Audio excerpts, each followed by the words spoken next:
તો જય મહાદેવ મિત્રો, હું છું ધવલ પંડ્યા આવી ગયો છું તમારા માટે ચટાકેદાર મસાલેદાર જોરદાર વિડીયો લઈને. તો ફૂડ કોર્ટ સુધીના નવા વિડીયોમાં આપ સૌનું હૃદયથી સ્વાગત છે. મિત્રો આજે છે ને પંજાબી ખાવાની ઈચ્છા હતી, એટલે આજે આપણે આવી ગયા છીએ પટેલ પાવભાજી અને ગોકુલમ ચાઇનીઝ પંજાબીમાં. સૌથી પહેલાં તમને એનું એડ્રેસ આપી દઉં. કાશી પ્લાઝા સિગ્નટ મોલની એક્ઝેક્ટ સામેની સાઈડ કામરેજ 4 રસ્તા પાસે આ રેસ્ટોરન્ટ આવેલી છે. અને અહીંયાનું ફૂડ બહુ જોરદાર છે. આની ઓલરેડી 2 બ્રાન્ચ ચાલી રહી છે. એક છે કામરેજ 4 રસ્તા પર અને એક છે ડીમાર્ટ મોલની સામે સરથાણા જગાત નાકા. તો ચલો જોઈએ કે અહીંનું ફૂડ કેવું છે અને કેવી રીતે બનાવે છે. ચાલો મારી સાથે.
તો આપણી સાથે જોડાયા છે Patel pav bhaji and Gokulam Chinese and પંજાબીના કસ્ટમર. આપણે કસ્ટમર સાથે વાત કરીએ તો કેમ છે ભાઈ?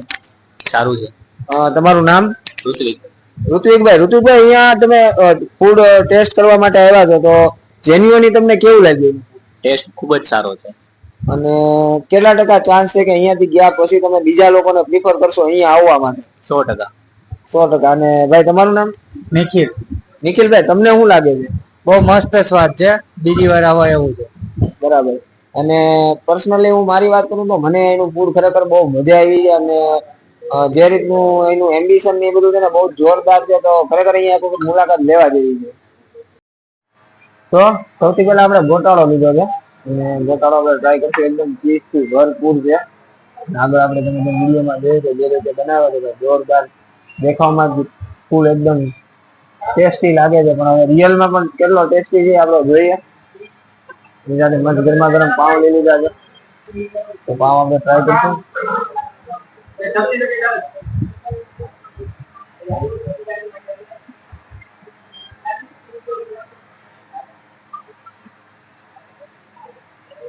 નોર્મલી તીખાશ છે, થોડી સ્વીટનેસ આવે છે, એટલે ટેસ્ટનો ટેસ્ટ છે ને જે ગોટાળાનો બહુ જોરદાર ને યુનિક આવે છે.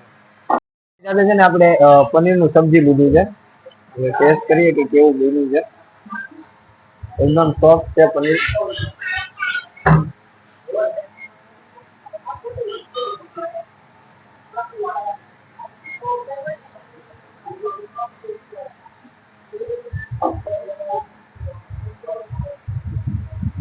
જોરદાર બન્યું છે ભાઈ, કાંઈ ન ઘટે. નોર્મલ સ્પાઇસીનેસ છે, પણ સ્વીટનેસ ના કારણે અને પનીરનો ટેસ્ટ છે બહુ જોરદાર આવે છે. ખાઈ પીને આપણે થઈ ગયા છીએ રેડી. આ તો આજનો આપણો વિડીયો. તમને વિડીયો કેવો લાગ્યો તો કોમેન્ટ કરજો. વિડીયો પસંદ આવે તો લાઈક કરી દો, તમારા મિત્રો સાથે શેર કરી દો. ચેનલમાં નવા છો તો ચેનલને સબસ્ક્રાઇબ કરી દો. મળીશું નવા વિડીયોમાં, નવા ઉપચાર, નવા જોતા. ત્યાં સુધી જય માતાજી, જય માતાજી. Thank you.